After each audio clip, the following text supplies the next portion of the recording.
जय महाराष्ट्र विद्यार्थी मित्रांनो, मराठी माहिती केंद्र या यूट्यूब चॅनलवर तुम्हा सगळ्यांचे स्वागत आहे. विद्यार्थी मित्रांनो, तुमच्यासाठी आजचा एक व्हिडिओ हा जो आहे तो खूप महत्त्वपूर्ण ठरणार आहे. यामध्ये आपण 2-3 महत्त्वाचे जे मुद्दे आहेत ते डिस्कस करणार आहोत. डी-एम-ई-आर पदभरती 2025 या भरती अंतर्गत जे काही समस्या आहेत, जे काही डाऊट आहेत, त्याविषयी आपण चर्चा या व्हिडिओच्या माध्यमातून करणार आहोत. बघा डी-एम-ई-आर मध्ये जवळपास जे पूर्ण आहेत ते टेक्निकलचे 15 आणि नॉन टेक्निकलचे 2 संवर्ग अशा एकूण 17 संवर्गाची 1107 पदांसाठी एक जाहिरात प्रसिद्ध करण्यात आलेली होती.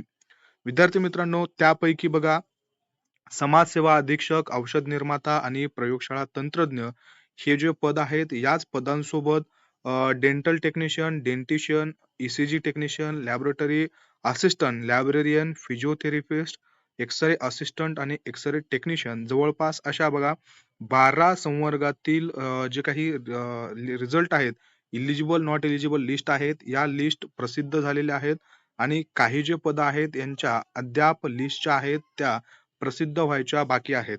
आपण तेच पाहणार आहोत बघा. ग्रंथपाल जे आहे, ग्रंथपाल, आहार तज्ञ, समाजसेवा अधीक्षक, वैद्यकीय, भौतिक उपचार तंत्रज्ञ, त्यानंतर प्रयोगशाळा तंत्रज्ञ, ईसीजी तंत्रज्ञ, एक्स-रे तंत्रज्ञ, औषध निर्माता, दंत तंत्रज्ञ, प्रयोगशाळा सहाय्यक आणि क्ष-किरण सहाय्यक.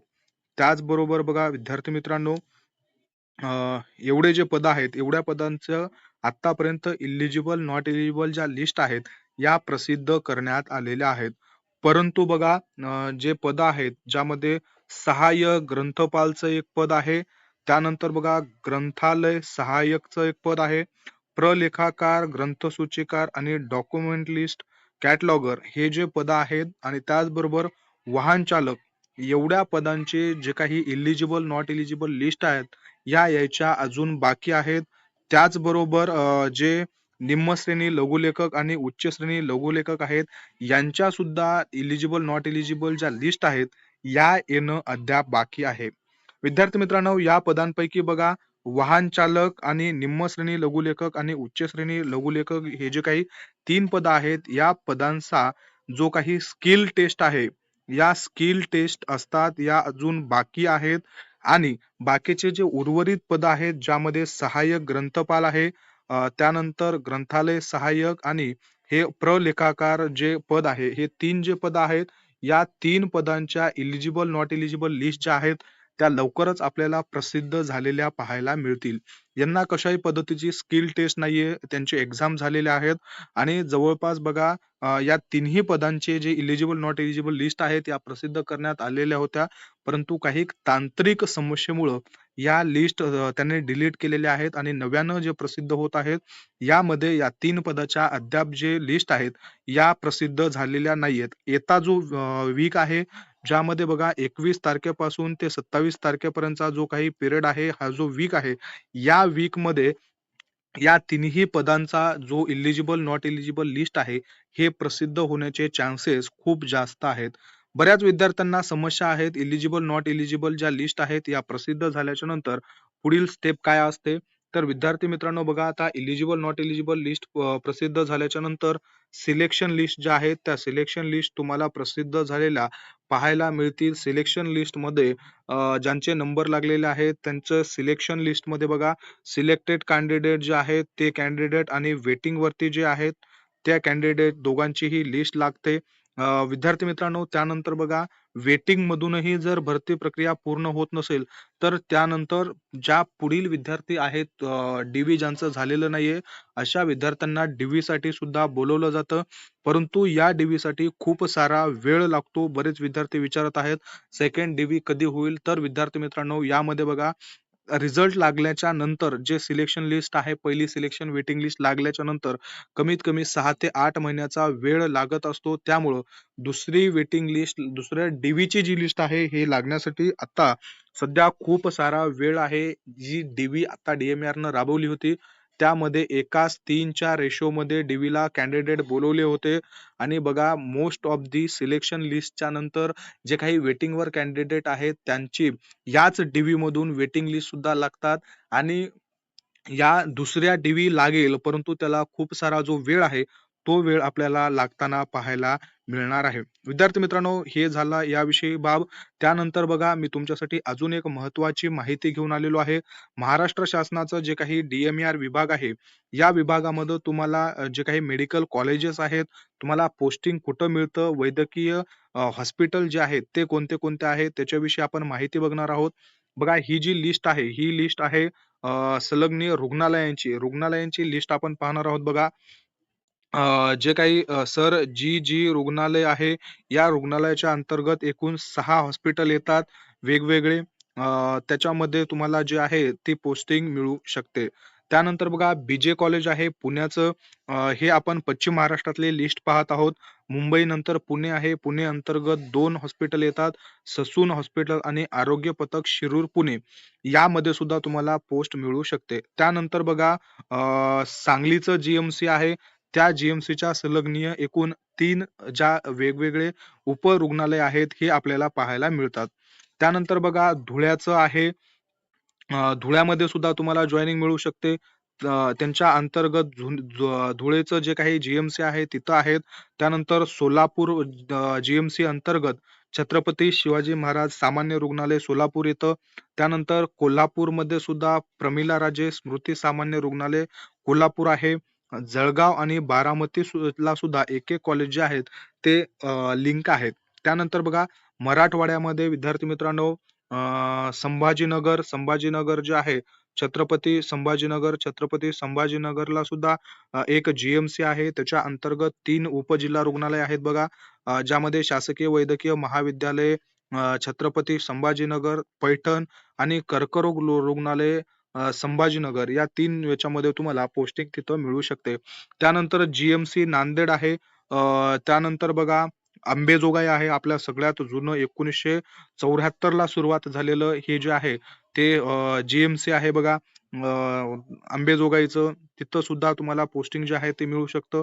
त्यानंतर लातूरला बघा अतिविशेष रुग्णालय आहे लातूरचं, तिथं सुद्धा जे आहेत ते पोस्टिंग मिळू शकतात. मराठवाडा त्याच्यानंतर आता आपण विदर्भामधले कॉलेजेस बघणार आहोत. विदर्भामध्ये नागपूर आहे. नागपूरला शासकीय वैद्यकीय महाविद्यालय त्यांच्या अंतर्गत बघा अतिविशेष रुग्णालय आहे, शासकीय वैद्यकीय महारुग्णालय आहे आणि आरोग्य पथक आहे नागपूरचं. त्यानंतर दुसरं एक आहे बघा इंदिरा गांधी शासकीय वैद्यकीय महाविद्यालय नागपूर, हे नागपूरमध्येच आहे. यांच्या अंतर्गत सुद्धा 2 कॉलेजेस आहेत. एक इंदिरा गांधी GMC आणि डॉक्टर बाबासाहेब आंबेडकर रुग्णालय. त्यानंतर पुढचं GMC आहे यवतमाळमध्ये. तिथं सुद्धा यवतमाळचे 2 जे रुग्णालय आहेत हे त्याला संलग्नीय आहेत. अकोल्यामध्ये एक आहे बघा चंद्रपूर आणि गोंदिया याच्यामध्ये सुद्धा प्रत्येकी एक आहेत. हे झाले GMC गव्हर्नमेंट मेडिकल कॉलेज आणि त्यानंतर डेंटल कॉलेजेस आहेत आपल्या पूर्ण महाराष्ट्रामध्ये एकूण 3. त्यापैकी एक आहे मुंबईला, दुसरं आहे छत्रपती संभाजीनगर येथे आणि तिसरं असणार आहे नागपूर इथं. या ठिकाणी तुम्हाला जे आहे त्या जॉइनिंग मिळू शकतात. त्यानंतर बघा विद्यार्थी मित्रांनो आपण आता रुग्णालय बघितले. आता रुग्णालयाच्या नंतर आपण शासकीय वैद्यकीय महाविद्यालय पाहणार आहोत. त्यामध्ये तुम्हाला पोस्टिंग मिळणार आहेत. महाविद्यालय जे आहेत त्या महाविद्यालयांमध्ये सुद्धा पोस्टिंग ज्या आहेत त्या मिळत असतात. त्याच्यामध्ये आहे बघा GMC मुंबई. तिथं 250 खाटांची क्षमता आहे. असं असणारं मोठं हॉस्पिटल आहे बघा. ज्याची स्थापना 1845 ला झालेली आहे. पुण्याचं आहे. त्यानंतर सांगली, धुळे, सोलापूर, कोल्हापूर, छत्रपती संभाजीनगर, त्यानंतर नांदेडला आहे, अंबेजोगाईचं आहे, लातूर आहे, त्यानंतर नागपूरचे 2 आहेत, यवतमाळला 1 आहे, अकोला, चंद्रपूर, गोंदिया, जळगाव आणि बारामती या ठिकाणी आहेत. जिथं जे आपण आता हॉस्पिटल बघितलेले आहेत तेच कॉमन आहेत. शासकीय वैद्यकीय महाविद्यालय असतात आणि त्याला संलग्नीय जे असतात ते हॉस्पिटल असतात. विद्यार्थी मित्रांनो, कॉलेजची पोस्टिंग वेगळी आणि जे तुमचे जीएमसी रुग्णालय आहेत यांची पोस्टिंग वेगळी मिळत असते. बहुतांश आता नवीन जे मुलं आहेत त्यांची जी जॉइनिंग आहे ते महाविद्यालयाला देत असतात आणि त्यामध्ये महाविद्यालयाला तुम्हाला मायक्रो डिपार्टमेंटला असेल किंवा मग या डिपार्टमेंटमध्ये तुमची पोस्टिंग मोस्ट ऑफ दी जे पोस्टिंग आहेत महाविद्यालयामध्ये लॅब टेक्निशियन असतील, लॅब असिस्टंट असतील यांच्या ज्या आहेत त्या मोस्ट ऑफ दी पोस्टिंग तुम्हाला मायक्रो डिपार्टमेंटला महाविद्यालयामध्ये पाहायला मिळतात आणि फार्मासिस्ट असतील किंवा मग तुमचे जे काही मेडिकल सुपरिटेंडंट असतील यांच्या जे जॉइनिंग आहेत या आपल्याला हॉस्पिटलला पाहायला मिळतात.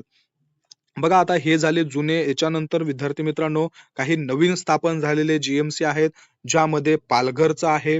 आता या या ठिकाणी सुद्धा आता नवीन ज्या आता मी ही जी लिस्ट दाखवतोय मोस्ट ऑफ दी जे वॅकन्सी आहेत हे या जीएमसी मध्ये भरण्यात येणार आहेत कारण जे नवीन जीएमसी झालेले आहेत त्या जीएमसी मध्ये जागा भरण्यासाठी ही जी ऍड आहे ही ऍड जास्त करून प्रेफरन्स असणार आहे.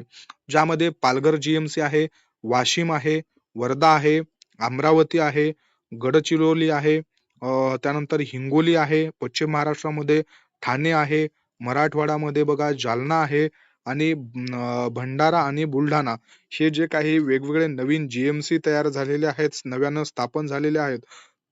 तर त्यामध्ये जे आहेत या आपल्याला नवीन ज्या आहेत तुम्हाला पोस्टिंग या मोस्ट ऑफ दी पोस्टिंग या कॉलेजमध्ये मिळण्याचे चान्सेस आहेत. वेगवेगळे 10 मेडिकल कॉलेज नव्यानं स्थापन करण्यात आलेले आहेत आणि त्यामध्ये या वेगवेगळ्या जे पदं आहेत या पदांच्या तुम्हाला पोस्टिंग मिळण्याचे चान्सेस जे आहेत ते खूप जास्त आहेत. विद्यार्थी मित्रांनो बघा आजच्या व्हिडिओच्या माध्यमातून आपण 2-4 गोष्टी डिस्कस केलेल्या आहेत.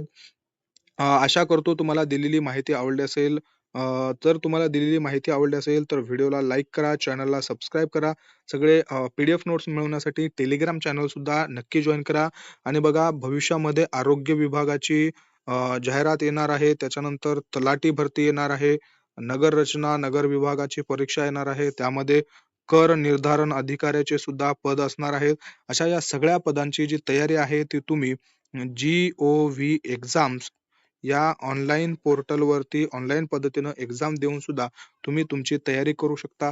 त्याची लिंक सुद्धा मी तुम्हाला डिस्क्रिप्शन बॉक्समध्ये देतो. तुम्ही नक्की जाऊन तिथं सुद्धा व्हिजिट करू शकता. धन्यवाद.